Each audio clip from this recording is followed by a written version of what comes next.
What's going on, guys? This is Sanchez, art director and creative entrepreneur, and in this video I'm going to show you how to make your images pop with these really simple compositing techniques. So let's get started.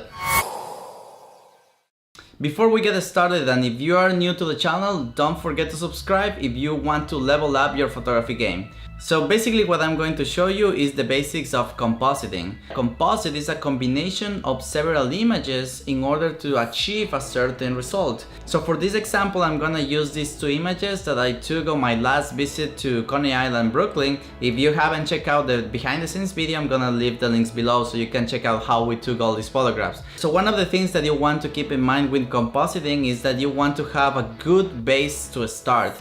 You don't want to start with an image that it has bad lighting and then use another photograph with completely different lighting, because they're not gonna match. So I feel like when you are shooting in overcast days, you have very flat lighting that you can tweak around and actually take it on different directions. For this example, I'm gonna use this photograph here and also this sunset photograph that I took a couple of days ago, that it has really cool details and tones that I wanna extract them and add it to my final composition. So we're gonna grab our sunset image and we're gonna place it in one of the layers in our composition in Photoshop, and then we're going to change the layer blending mode to multiply.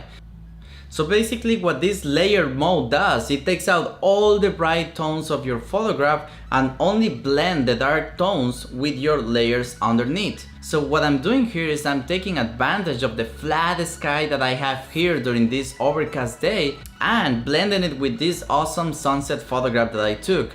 So once you do that, 70% of the job is already done. Now the next thing you have to do is you're gonna start masking out the areas that are not necessary. This is a little bit time consuming. I felt like working with a Wacom tablet really speed up the process, because the pen sensitivity really helps you to selectively take out elements and it makes the process a lot easier. So for a long time I've been using this tablet. It's a Wacom Intuos 5. One thing that I want to say is that I have the small version, and when you're working in really high resolution, or if you have a really big screen in your studio, this is a little bit uncomfortable because there's not enough space to work, and it kind of hurts your wrist to be working for long periods of time. Once you have all your elements masked out, the last thing you have to do is some basic color correction.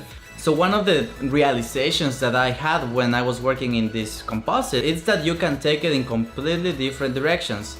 Meaning that if you want to go with really warm tones, you can do that. Or if you can take advantage of the blue tones of the sunset, that's also an option.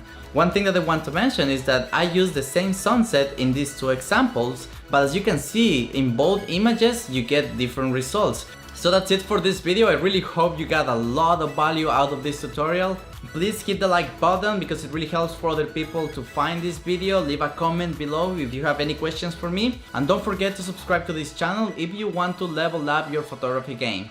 This is PH Daniel Sanchez, and I'll see you next time.